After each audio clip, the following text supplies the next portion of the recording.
Should I have a little slurp before we get started, JM? With wow, my wonderful coffee. That's a saucy open, my friend. Have a little slurp before we get started. I'm a bit worried.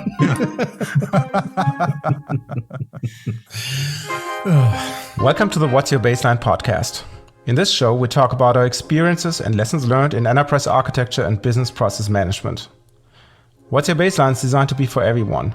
Newbies who are just getting started with these topics, organizations who want to improve their EA and BPM groups and the value they get from it, as well as practitioners who want to get a different perspective and care about the discipline. Each episode will tackle different key topics, providing context, background, best practices, and stories from the road, inviting you to learn from our challenges and successes, and demonstrating key tools to help you set up your practice and get the most out of it. I'm your host, Roland Wolt, and I'm joined today by my co-host, JM Erlinson. Hey, JM, how are you doing today?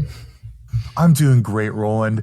I think we've been talking about the weather all this time, but honestly, it's been so many months of cold and wet that to look outside at a beautiful sunshine, I gotta say, it's the perfect day for me. How are you doing? I'm doing fine because here in Virginia, the summer has arrived. We had 2 weeks.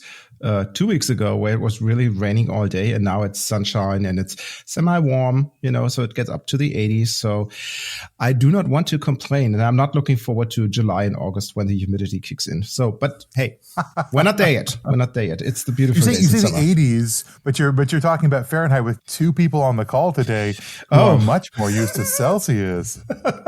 That's true. And actually, I should know better, living in Germany for 40 years, That's true. That's true. This is how people can adapt, So I have my little digital twin of me, one lives in Celsius and one lives in Fahrenheit. And now I try to get the bridge to our new guest, and I don't have any idea. So without further ado, we're happy to have John Hill on the call today, who dials in from sunny London. As I heard, summer has arrived for this year on a Tuesday morning. Welcome. And we're going to talk about simulation, but I'm pretty sure we will talk more about that in the next hour-ish or so. Yeah, thanks for having me, guys. And you can't have a Brit on the call, I guess, without some small talk about the weather. So appreciate the info. I feel at home already here. Yeah, exactly. So yeah, I think we're pulling about 18 degrees Celsius here. So someone will have to do the Fahrenheit conversion for me, but that's in the high 60s. Balmy. 72 is 21 degrees Celsius. That's what people have on their heating, or air conditioning in summer. Shorts and t-shirt weather for me, yeah. Yeah, well, for us, we could have also brought a couple of pints, and that would have made it nice. I feel like, Roland, at some point in time, we got to go over and visit John and a lot of the friends. We've interviewed a couple of folks over across the pond. Yeah. It'd be fantastic to go set up our mics in a pub and just have a pint and talk process and architecture. I think that'd be a great What's Your Baseline live. Ooh. Wait, how do we charge the travel cost now? Do we have an account? Sure. Yeah, we can make that work. No, but until then, John, we're going to see you virtually over the cameras. I mean, as everything we do, we're really excited to get a chance to talk to folks from all over the world who come from different perspectives. But your perspective and your background was really, really, really exciting to us. We had get a chance to meet you and talk through sort of what you do. But before we get into your topic, tell us a little bit about you. So who are you? Why are you here? What are your experiences and background that brings you onto the show and brings you the topic of process simulation? Yeah, so my name's John. I'm founder and CEO of Silico. Silico is a process simulation platform. We're going to talk a lot more about that, I'm sure, as the episode progresses. I come from a very different world. I don't come from the world of processes and architecture. Originally, after leaving, university and doing all my education, I originally was a public sector economist. That was my first life. I worked in a 500-year-old building with marble floors and oil paintings on the walls. And it was really there that I got interested in simulation from the perspective of analyzing the financial system mathematically, thinking about complex systems, thinking about how do we engineer social systems to make them more effective, behave how we want them to, I always like to say, do more of good things and less of bad things, basically. That was an interest that progressed into sort of some published academic work in interdisciplinary fields around sort of maths and physics and economics and the intersection of all those things. And then out into the world of computer science. I left economics behind when I studied computer science in London, and then found early stage companies, originally as an employee in a simulation company. And then in 2019, founded Silico with my co-founder, Chris, with a vision of building a kind of a next generation simulation platform. Oh, that's a very interesting topic. But before we get to this, we want our listeners to know a little bit more about the person that we have on the show. So can you tell us a little bit about who you are as a person? What are your hobbies, your interests, your bucket list item, to put a little morbid twist on this? Yeah, so actually, the company's based in London, so you were right on the London front, but I actually live now out in the countryside. So I live just in a small village, very oldie worldy village just outside Oxford. I have a 2.5-year-old. I have a dog and a cat, and a young company. So those things keep me busy growing those. I'm an aspiring cyclist. I do a bit of running. I like to try and get out and about and try and keep myself in shape, or at least manage the decline these days. You're in good shape. Take it from the guy who's a day or two older than you are. You're doing good. Wow. Actually, I have a question for you about before we go any further. We talked to a couple of CEOs of companies, and what's fascinating to me is the story about how you get there. Right? I know we have a lot of people who listen to the show who are aspiring leaders, and founding a company and becoming a CEO feels like a heavy lift. Talk to me about, first and foremost, the hard decision, I'm assuming, to strike out on your own and to make something brand new. And what sort of upskilling did you have to do? What sort of, adaptation of your lifestyle did you have to make CEO work? Yeah, a huge transition. I think most CEOs, most entrepreneurs sort of end up here by accident, and I'm not unique in that sort of being my story as well. I was at another simulation startup as an employee. Love the space, love the technology, love the vision for what this technology could be. And when it was the right time to leave that company, I looked around and there wasn't anything in the world that grabbed me. There wasn't somewhere I wanted to go and work. And I'd met Chris, my co-founder, and we shared a worldview. We sort of shared this vision. And so rather than going kind of job hunting and looking around for what next to do, we started meeting in pubs and cafes across London, bouncing ideas around for what to do next. Everything from there is sort of a snowball starting to roll downhill. We started as two guys, no money, no investors, no experience of how to do those things. Started building some technology, which is the right thing to do from day one.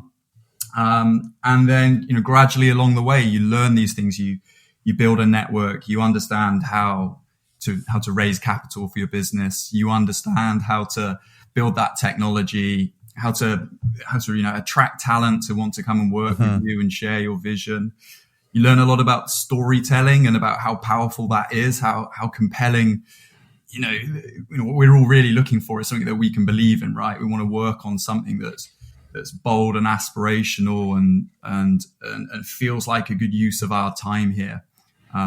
So I learn a lot about how to do those things, and then along the way, the story unfolds. It's just a continued ability to kind of put yourself in new situations and have an attitude of, I'll just figure that out. I'll just learn how I know where I want to get to. I know what's on the other side, and I'll figure out the bit in between. I'll navigate the obstacles kind of as they come up. And now you're talking to those two guys on the other side of the pond, in that little podcast, which we're happy to have you as a guest, as I said before. But let's go to the topic. And I'm pretty sure that our audience, who are architecture and business process management professionals, have heard about simulation. But in all seriousness, and I'm doing this gig for over 25 years now, I haven't seen it applied a lot in reality. So maybe as a baseline, let's start with a definition. What is business process simulation? What is the specialty that you see with Silico maybe compared to others?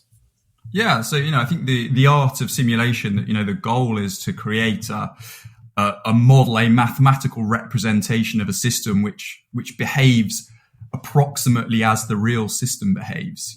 That's a pretty broad definition. I think an analogy is probably the most useful way to explain it in this world, in the world of business processes.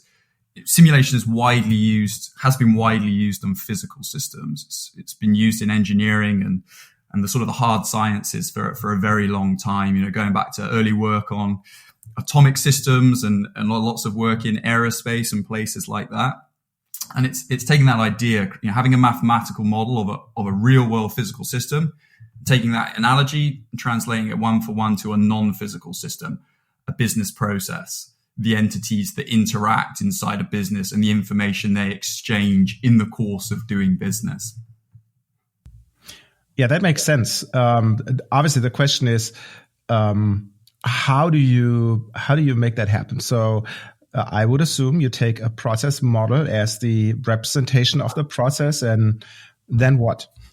Yeah, so I always explain to people, to build a simulation of anything, you need to know two things. You need to know what's the structure of the system you're trying to simulate. So how does it fit together? What affects what? What are the causal dependencies, to get a bit more technical in that system? Mm-hmm. And then we need to know some of the numbers that flow through that system. So we need to know the key parameters that determine how that system changes through time.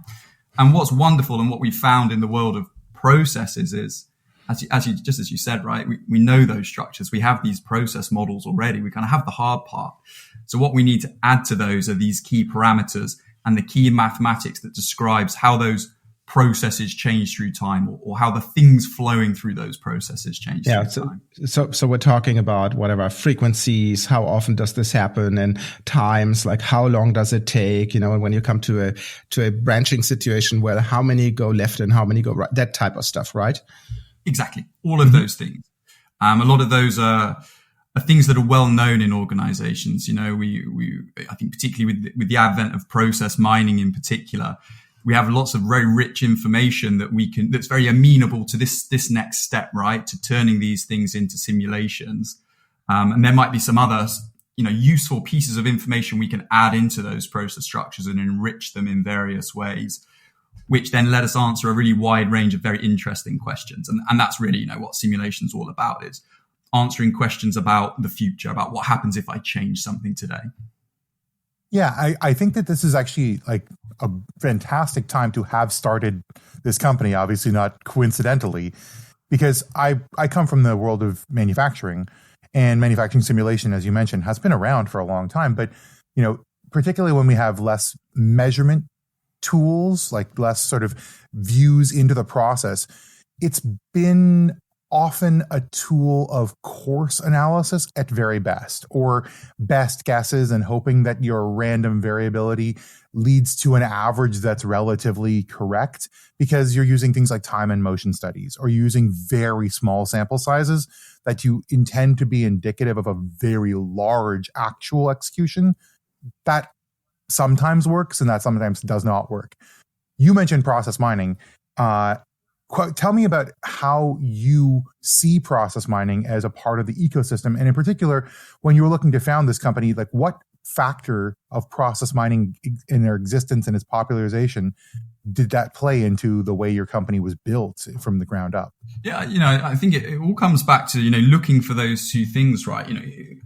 As someone who's built simulations of lots of different systems, where in organizations do people have really good knowledge of these structures, right? And the whole world of processes is all about that. It's all about, do we understand the model, the fundamental model, how things fit together?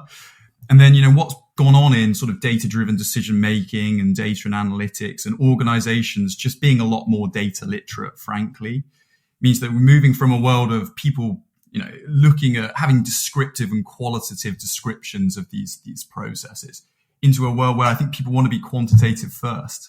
Which is very interesting. And we spoke on this podcast many, many times about this, that this is a big shift that we see in our profession or in our discipline here. But what is your experience with the acceptance of that? Is that a young kids thing, or is that whatever, all through all ages, all whatever groups of people that you have? Or do you have the stubborn old guys who just say, nah, we've always done it this way, go away? What is your experience in accepting things like data-driven simulation? Yeah, I think inevitably when you bring a new technology to market, you bring a new technology to a group of people who've been doing something for a long period of time in a certain way, there's always going to be a fraction of those people who don't want to change, or a fraction of people who want to continue with the status quo. But there are always these early adopters, these magical people that as an entrepreneur you're looking to speak to and you're looking to find early in your journey who want to do this. One of our very first customers and a very critical sort of moment in our history in terms of informing sort of the value proposition of the platform and a lot of the product decisions we made was explicitly looking for a tool to help him build a quantitative, in his words, digital twin of a process. He'd done BPMN, he'd done process mining. He felt like he already had a very good handle on qualitatively what it looked like, how the process fitted together, how it looked end to end. But he wanted to move to that next step, right? He wanted to be able to provide more compelling evidence to people to help them make decisions. And they wanted numbers. They don't just want description and PowerPoint presentations and compelling stories. They wanted hard facts and hard numbers. And when you go to time budget off from the CFO, that's the language that the CFO wants to hear. I mean, I can only imagine that leads to the sort of the question that is natural to come for a lot of people who are thinking about this is, when do you know it's the right time to move into the realm of quantitative? Because there are a lot of people who are really struggling with this transition. And it's fortunate, it sounds fortunate, that one of your first clients, or maybe inevitable, that one of your first clients was one who was trying to make that shift from the digital twin as a picture to the digital twin as a mathematical model.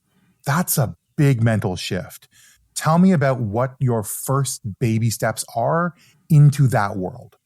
Yeah, so the way that we work with an organization, the natural progression of that journey is where I think you have a process. It doesn't need to be all of your processes in one go, right? This could be a single process in the organization where you already have that really good qualitative description of it.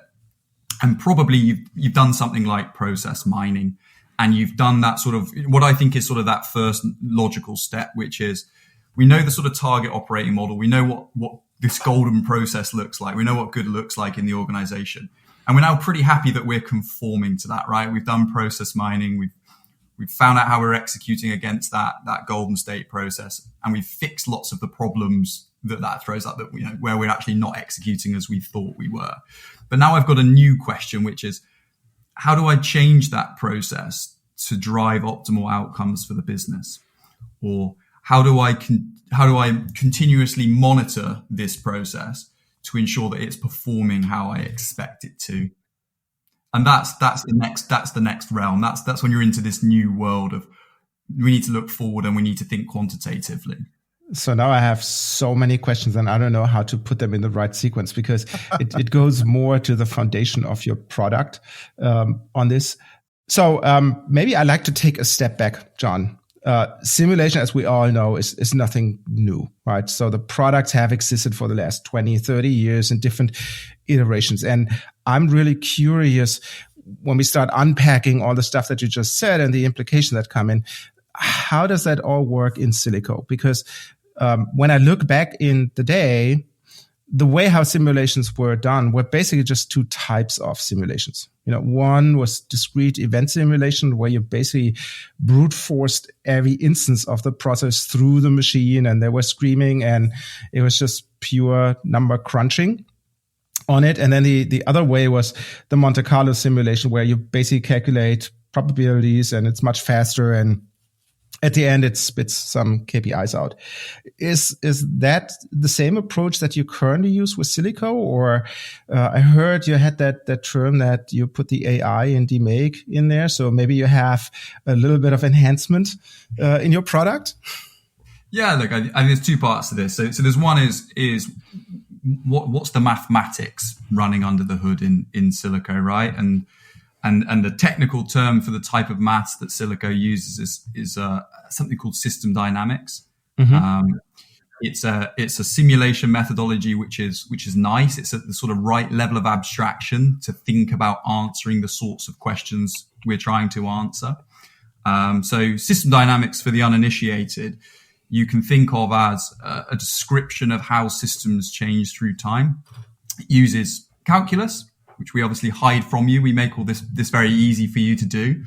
The analogy you'd get if you did sort of system dynamics 101 at university or something like that is you can think of it as a set of bathtubs that fill up and drain. So we have these bathtubs all across our systems.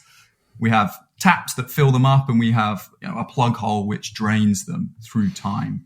And you can think of processes in the same way, right? If we think of a very simple one-step process, we have some things coming into that process each day, cases or orders or purchase requisitions or whatever those things are. And then we have a rate at which we're able to move them through that backlog or that queue, move them drain them out of the bathtub. Mm-hmm. And it's the difference between those two things that determines how quickly we're able to move things through a system.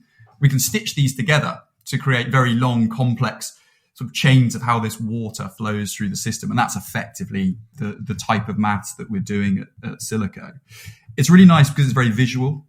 So you don't see any algebra. You obviously don't see any calculus when you open Silico. What you see is what looks very much like a process diagram. It looks just like a BPMN diagram. It's squares and circles and shapes that connect to one another, which reflect that process description of how things change. And then each of those elements, each of the nodes on that map are doing some maths. They're doing some of that mathematics for you. We're doing some of the calculus, or we're adding two things together, or we're multiplying something by a rate. And that's what's describing how everything across the system changes through time. So part one is that's the maths. That's actually kind of the engine of Silico. Mm-hmm. But I think as with any technology, it's ultimately about how people use it, like how people use it to derive value from the system. So absolutely, lots of people have done bits and pieces of simulation and there's been a long history of this. What we're trying to build is an end-to-end enterprise platform. So we can make getting data in and out of those simulations really easy. We build an interactive visualization layer, so you can do all that what-if analysis and all that experimentation and ask these questions sort of in real time on the fly. And then there are a few quite whizzy and quite powerful things that we've built on top, which, when I look around at the landscape today and other people talking about process simulation, they don't have any of these capabilities. And these are really what unlocks a lot of the value for our business users. And we can say more about that. Well, I wanted to talk specifically about that because when we think about simulation as an academic exercise, as a mathematical exercise, one of the things I feel like a lot of my clients, because I talk about simulation a lot as well, they get caught up on is it's obvious that you should do, or to some it's obvious you should do simulations, right, to sort of use data as a guide or evidence as a guide for decision making. But the question comes back to, like, what is it actually going to provide to you? So they ask very pointed questions. Predictive analysis is a big question. So is this going to help me to avoid risk? Big question that comes up. It's going to be another question is this going to help me future-proof or plan processes? So how do I use this as a part of my exercise of business planning? And the third is how do I use it to make actual decisions on architecture and process that will support my particular business goals? So it's how do I drive the value through this conversation?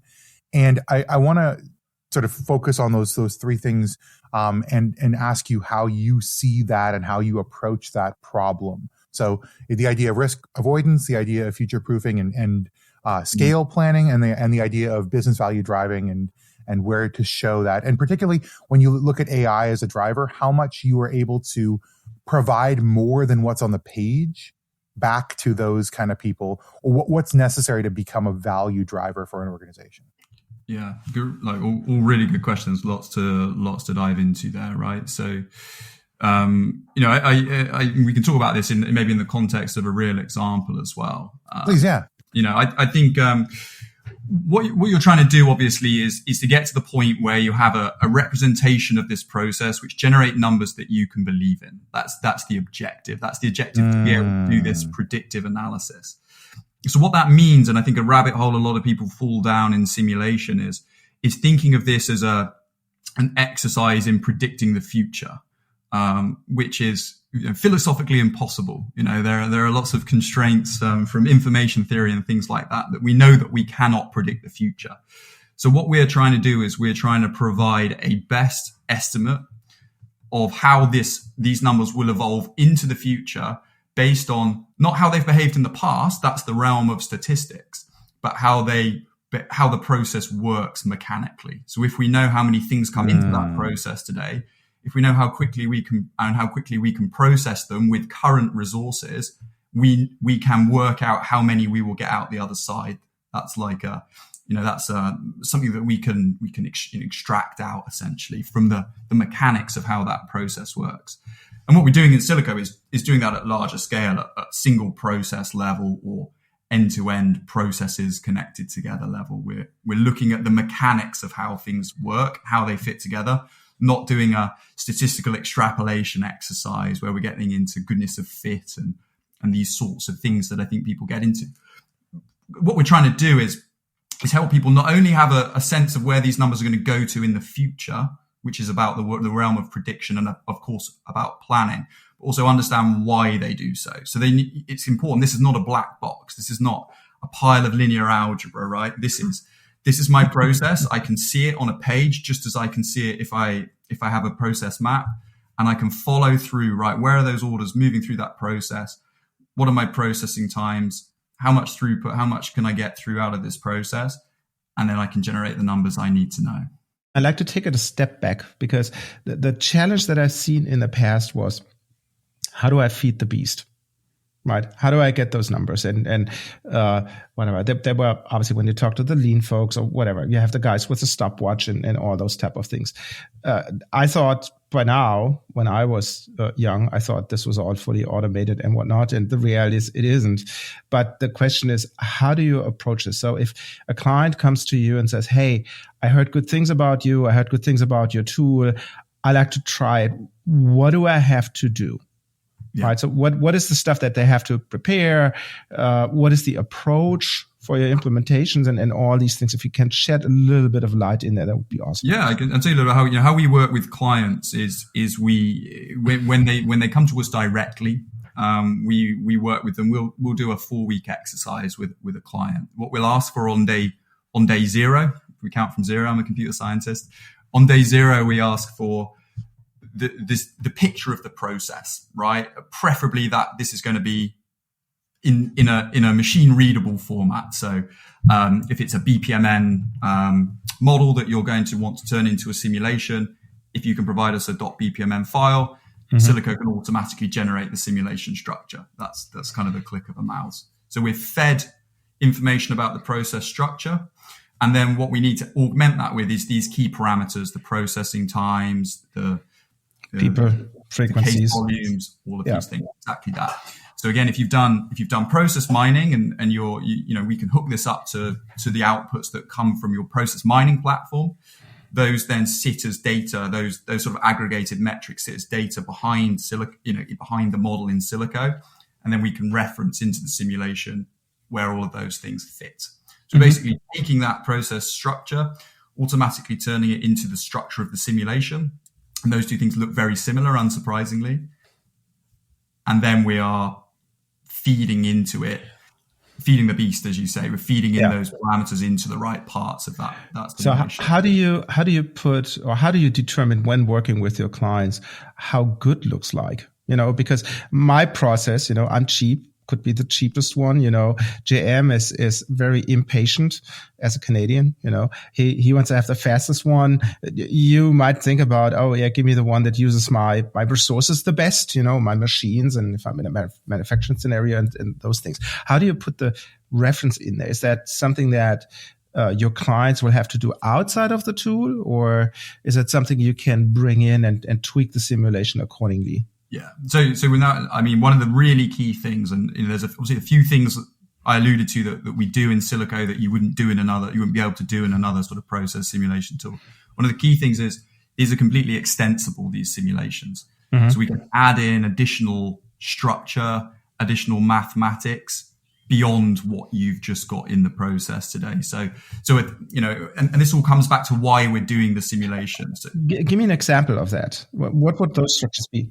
Yeah, a typical use case might be, let's say you have an order management process, and we're really interested as process people. We might be really interested in, delivery times and throughput rates and how that impacts. But what we really care about is what's the impact on customer satisfaction? What's the impact on cash flow? Those are the two things that, as a business, we really care about.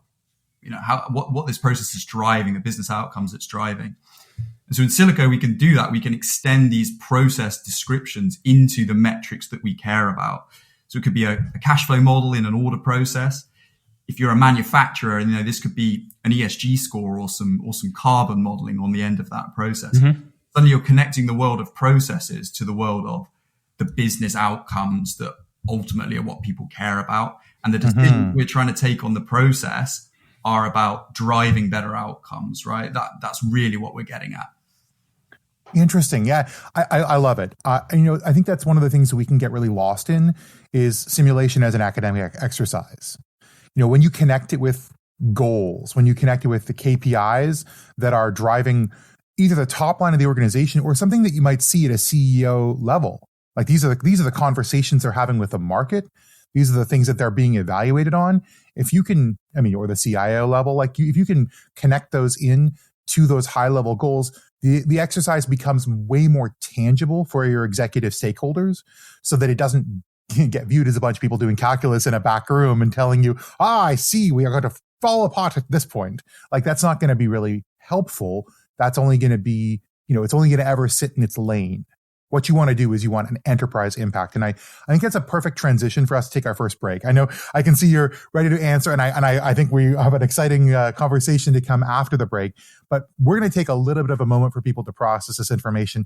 It's fascinating so far, but people need a little bit of a musical break to take a couple of seconds. In the meantime, they'll think about these questions. And please be reflective, folks. What qualitative or quantitative analyses have you done on your processes? Be honest. Talk to yourself. Is this sort of qualitative or is this actually using real information? How did you approach that problem? What collateral did you bring to the table? What did you have? Did you form hypotheses? What were they? And what value did you ultimately get out of this exercise? We'll leave you for a brief moment and come back with more from the fascinating John Hill.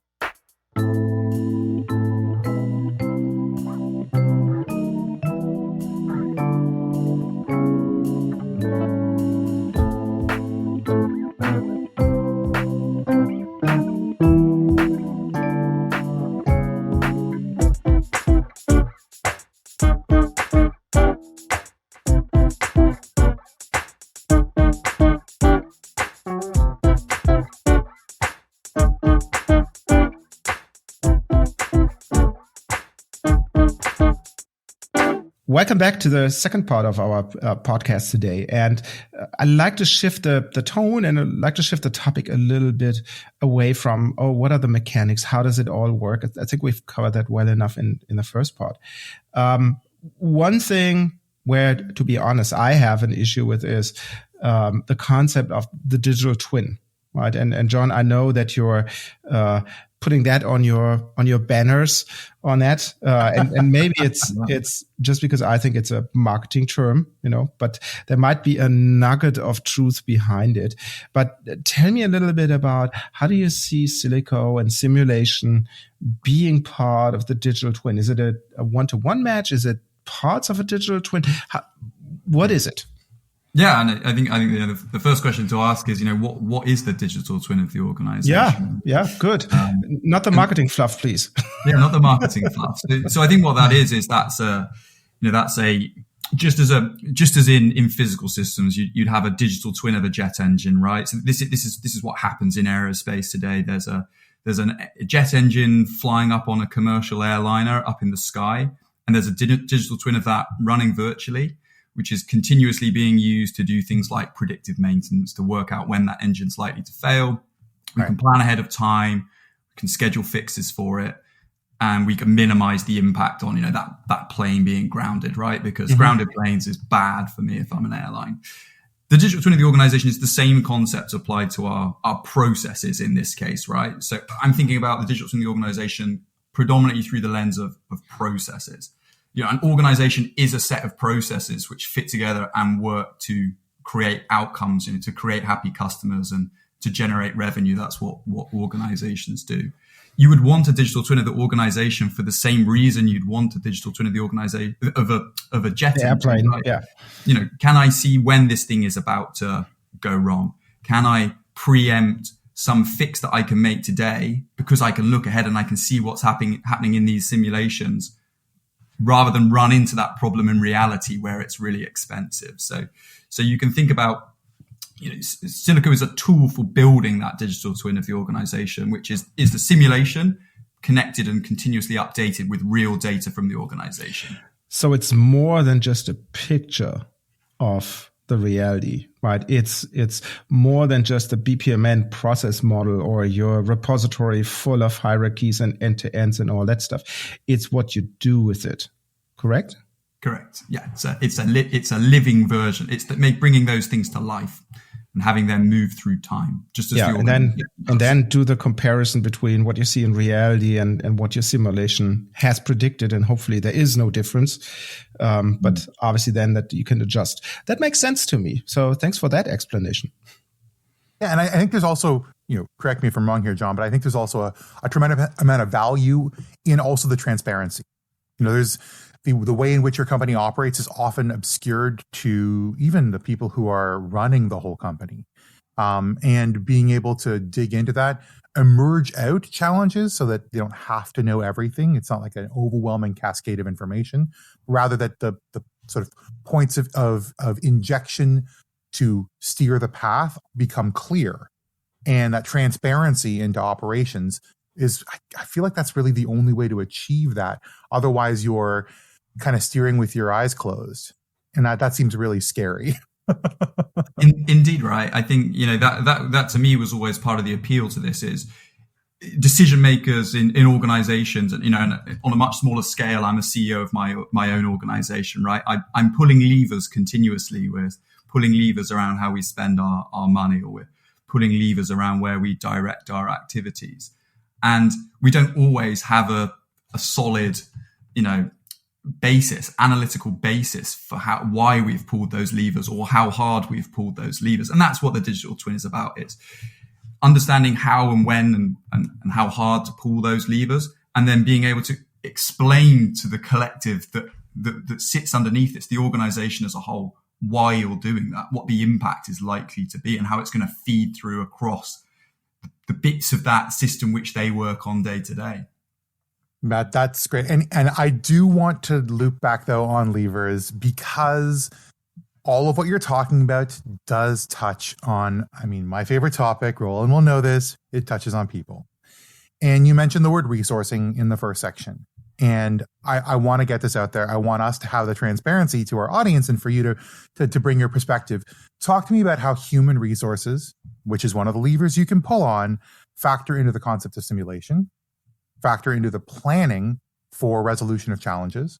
Let's assuage some fears here that simulation and process mining, but specifically simulation, is designed to do rationalization or cutting jobs or layoffs or things like that. Like, how do you use simulation rather as a tool to optimize resourcing in a way that gets people to keep their jobs but focus on what they need to do that's higher value, rather than necessarily use it as a specific tool for finding where you can cut everyone out of the process?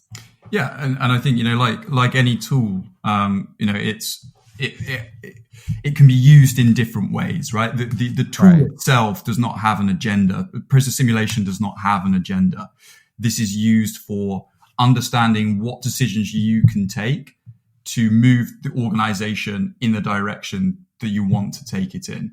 You know, to be clear, in some cases that might mean increasing resourcing. Well, that's often something that you find when you do the simulation, is that you might be under-resourced. There are lots of challenges around the, you know, that we see in organizations at the moment, where there's been an agenda around cutting resources out of processes. But what's not clear is the direct impact that has on things that the business cares about. In some cases, for example, you know, that might have a very negative impact on customer satisfaction. It might have a very negative impact on your ability to have sufficient process capacity for an unintended, you know, an unexpected spike in, say, order volume.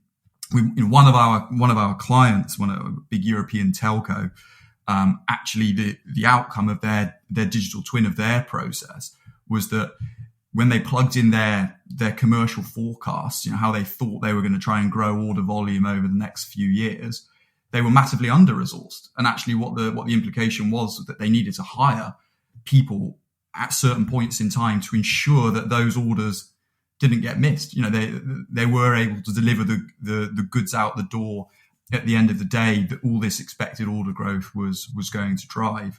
I don't think this is something that people need to fear. I don't think this is something that's you know, has a one-for-one relation to eliminating people from a process or replacing them all with automation.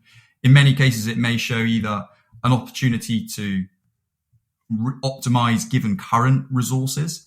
How do you take those 50 people allocated a process, move them around and drive more throughput for the same amount of resource? And in many cases, it might be new product, new technology landscape, new commercial landscape. What does that do to resourcing as well? What does that imply for resourcing? Yeah, first and foremost, I love that you said that you shouldn't have to fear process simulation, because I believe very similar to you about this. I actually really love one of the components of simulation that I've seen in a lot of organizations I've worked with, which is talking about the value of an employee. Really building the value proposition for each role and understanding its ability to deliver, like, you know, quantitatively towards business outcomes. And so now when you're looking to try and tighten your belt as an organization, I know we're going through a pretty big financial system reorientation in the world nowadays. I don't know how else to say it. There's downturns here and there. There's a lot of people tightening their belts, but the idea of what's creating value for my company becomes a lot clearer. And almost all the time it's people, right? The companies are just people and processes, and technology enables those people and processes to succeed. And understanding what the value creators in your organization is only helps strengthen the use case or the value case for, you know, increasing resourcing or dedicating people to things that are higher value for their time. In fact, that's one of the things we want to talk about, is about leading to automation, because the thing that I see with human resources is the best we can do for people is to make people do the best for organizations. Because when you're delivering more value, I argue you feel more empowered, you feel more impactful. That's a better employee experience. Whereas if you're doing low value and repetitive tasks, yeah, maybe you keep your job as you know it, but that isn't fun. That isn't interesting. That doesn't make you feel necessarily like you've really moved the needle for the company. And we talk about this unbroken chain of influence between employee action and company outcome. With simulation, you can help draw that substantially more, like tangibly. You can see 1, 2, 3, 4. Here's my KPI, and I did this, and here's how it moved that needle. And I love that. But let's talk about how this factors into automation, because obviously you're looking to use simulation as part of transformation initiatives. When you're looking at this, and particularly I'm thinking about ERP, but you can talk about RPA, you can talk about all sorts of, you know, sort of lower impact, lower work effort automations. How do you see simulation factoring into the ideation, the honing and tailoring of an automation solution for digital transformation initiatives in organizations? Yeah, great question. Look, I think it's all about two things. One is that I think generating the solutions. What are the options? What are the different ways in which we can transform? And then how do I evaluate those and how do I compare them? I might have 50 different ideas for how I could implement RPA or different points in a process where I could bring it in. How do I evaluate which of those are going to be most effective? Equally, if I'm doing, you talked about ERP, a big project, a bigger transformation project, a fundamental kind of technology re-architecture, there are questions about, how do I customize those new processes? How do I drive the most business value? Which flavor of transformation do I want to pursue? And these are, I think at the moment, this bit around solution generation and solution evaluation it's done very manually. That there's lots of consultants doing this. There's lots of PowerPoint presentations. There's lots of quite, loose discussions about kind of industry benchmarks and things like this. And what we're trying to do, a way that you can use simulation for doing this solution generation, solution evaluation is to map those new processes out and to work out what the maths is, right? To work out what the impact is going to be on the metrics that you care about. To me, that's the right and most scientific way of, picking the right way in which to transform the enterprise. And that's not something that I see another technology really doing. It doesn't really fit into that part of the problem. Yeah. There's a lot of people right now focused on processes as they are today and how we're executing today, but not about where should we go, where should we transition to, where should we transform to. I agree. And I've seen the same, you mentioned it earlier, people want to be in compliance, and obviously there's good reasons for it when I look at the current situation of whatever happens in corporations right now. But anyways, but there's not a lot of forward looking, right? Especially not here in America. Corporate America, we're living in that super weird time where everybody talks about recession, but unemployment is high. So people can or organizations can't get people and all that stuff, which obviously has to do with low wages and all these, whatever, right? That's an American problem, right? I hope it's solved elsewhere in the world, and I hope we get to that point at some point in time without sounding too much like a Marxist. But anyways, but long story short, I agree. People don't look forward, right? And I'm really interested in your pitch to say, how do I help organizations who see the light, that they should focus more than just compliance and more than just this, and B, how do you help them getting there, right? Because what I noticed in my day job is, and I had a couple of clients, to one I actually asked the question, they said oh yeah, we bought your software, now you have to tell us what we can do with it. And to one client who I really like, I said, really? Right? Why did you buy it in the first place if you don't know what you want? And I think it's a chicken and egg problem that I'm pretty sure you've seen with this newer technology a lot. So 2 questions. How do you bring people to see the light? And once they saw the light, how do you get them to go on that path? Yeah. So I think, something to say about the business we are as well is that we're a product company. We're a technology provider. We're a platform.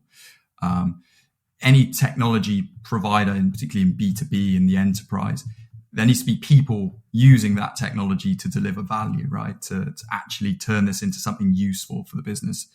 In our case, we work a lot with service partners. So we work with lots of consultants in the space. So a lot of the work in, say, ERP transformation, that would be work done by work that's traditionally been done by consultants who deliver ERP transformation projects on behalf of end clients, and they have a challenge, right? Which is most of the point at which the project really takes flight is where the project's been signed off, and actually convincing someone to take that big step to say, move to a new ERP platform. That's a huge project. There's a lot of risk involved. So for those consultants, Silico is a tool that helps them to achieve that. It helps them to do this piece around evaluation? What's the impact of where we're going? Can you show the CFO that you have designed the ERP transformation to be the least risky and to be the most impactful for the business? And can you show that there's a positive ROI of doing this transformation project? And that's something that I think people in the transformation space have always struggled with. And it's not just in the ERP space, and it's not just consultants. This is true for in-house heads of transformation in large organizations as well. How do we get someone to sign off on this? What's the hurdle that we need to clear to convince them that we should take action here? Mm-hmm. And I think it comes back to something we were talking about earlier on, which is hard facts, hard data, hard numbers, really clear explanation of what the value will be quantitatively and why you've and the fact that you've been through a process of evaluating multiple alternatives, and this is why you're making that recommendation. That's super powerful. That's super powerful for anyone trying to do transformation. Absolutely. And of course, if you evaluate the data and it comes back, oh, not so good, you shouldn't do it. This will also give you the negative, like not just, here's a fantastic idea. No, show me the math.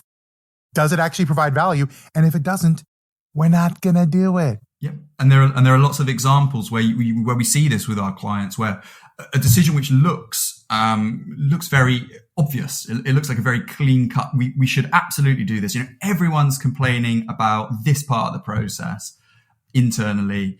That's where we're going to focus our transformation effort. When you simulate it out, when you do it quantitatively, you see, all that does is causes a problem somewhere else, right? We've just pushed the problem onto another team. We haven't got any more orders through the system quicker. We haven't delivered product to customers quicker. We haven't generated more revenue for the organization. We've just spent a bunch of money moving a problem from one team to another. And I think that's, you tell me your experience, but I think that's probably quite endemic. Or for some people, this is good enough, make it somebody else's problem. Hot potato for organizations. Oh boy, someone's going to get their hands burned. Well, speaking about someone, I have a question for you, because John, you've been talking about this, and I know you can't necessarily mention client names, but you've alluded to a couple of really, really powerful client stories that you've gone through, things that really started the organization off on the right foot, and developed your technology. Can you give us once again, an anonymized example of where, particularly Silico, but as a process simulation exercise, your technology, your approach really built value for an organization and led to a process transformation initiative that drove a KPI they were looking to change? Yeah, exactly. That I can do. Yeah. So one of our early customers were looking very hard at the customer experience, the customer journey around a particular set of product lines. So they were looking at an order to cash process. A very common process. I'm sure lots of people listening deal with order to cash processes. They had kind of two challenges. One was it was very complex. It touched on multiple systems. It touched on multiple teams. To go all the way from order to cash was quite a long journey. And actually to go all the way to actual cash meant even leaving the world of processes behind. And historically, this had been lots of Excel modeling. And the challenge they were trying to solve was really, how do we optimally change this order to cash process to drive and to bring revenue forward, ultimately to drive more revenue and to bring that revenue forward? How do we actually measure that? Because we've got all these initiatives that we're trying to prioritize, and unless we know that, we're not actually able to prioritize them correctly. We're prioritizing them on quite qualitative things. So we built over a period of time with that organization, and they built some of this themselves as well. We helped them on that journey. They built this end-to-end digital twin that spanned multiple processes, multiple teams, took that sort of Excel model, brought it into the simulation as well, first class. And then they had this tool where they were able to do this on the fly in a meeting room, plug in all those different transformation initiatives and see what happened. More powerfully, to the actual KPIs this drove, when they then plugged in, and I alluded to this earlier, when they plugged in their real order growth expectations and they tried to simulate through, right, what if we could grow, I'll make up a number, we could grow order volume by 10% year on year for the next 5 years. What they saw was if they didn't have an understanding of how that order growth related to the process and related to cash, they were going to miss 70 million of revenue of orders that were just going to get stuck in that process. Yeah. Were they to preemptively ensure that they transformed the process and or allocated more people to it, they would be able to find a glide path to over 5 years ensure that all of that 70 million of revenue, hit the P&L, which is what they wanted to. So that's an example where, you're talking about a relatively small software investment driving in conjunction with obviously, building on all that work they'd done to map these processes and all the Excel model that they'd already done. But to get to that real key insight for them and to get to a really impactful set of business decisions they could make and show, again, to this point we talked about earlier, show the executives, right? It's an amount of money that even a CFO in a global organization cares about. It's not a rounding error to show that you could get there through strategic investment in transformation and strategic investment in people. And I think a lot of organizations just don't do this. And maybe that also might be an American perspective. Fewer, less, whatever. Let's save money, whatever it is, right? Why should we spend X amount of dollars on this technology?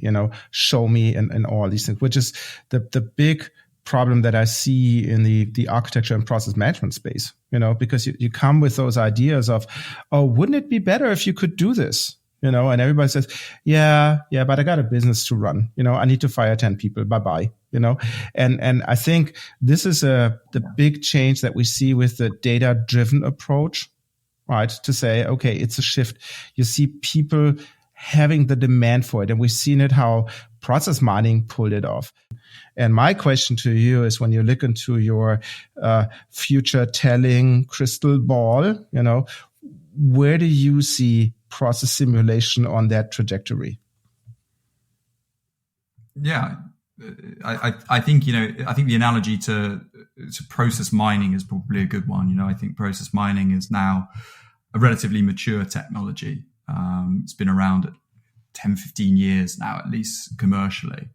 And a lot of organizations have been on that journey. And you're right, it's been successful commercially because it's driven an additional layer of value, and it's made all of this work around processes and enterprise architecture more data driven and more in tune with the way decisions are made in organizations more generally. And I think simulation is an extension of that trajectory, right? If I extrapolate out another 10 or 15 years, will this be a third, another category in this ecosystem? Will people be doing mining still? Absolutely.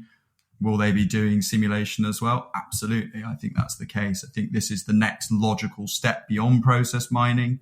It takes you from all of this process analysis being about today and the past into what happens in the future, and therefore what decisions do I need to take today.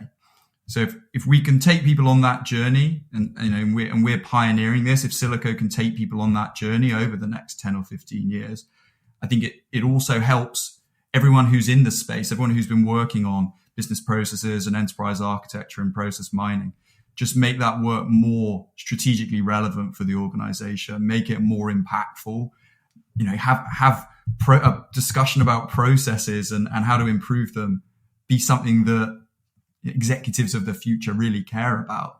I think there's a small subset of organization where that's true today, but that's something that as a discipline, as a field, we'd want to push further.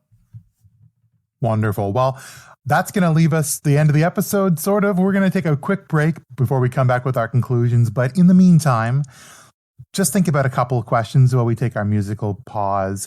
How might you start or evolve your process simulation practice to better reach your business goals? What information will you bring to the table, and what could you use the simulation outcomes for to drive forward a change in your organization? And what's your next step in simulation? We'll take a quick break and come back with our final thoughts and conclusions.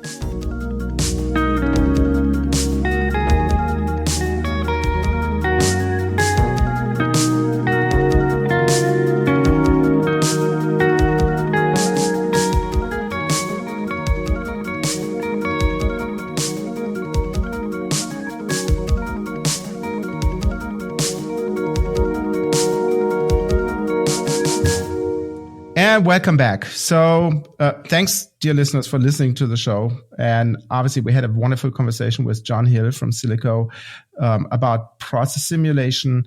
We spoke about what process simulation is, how you approach it, what's the value of process simulation is, hint, hint, the data-driven decision-making. And then we made a little switch over to the term digital twin of an organization, which I'm now not a true believer, but a better believer in this. I think it's more than marketing, and how simulation will continue its trajectory.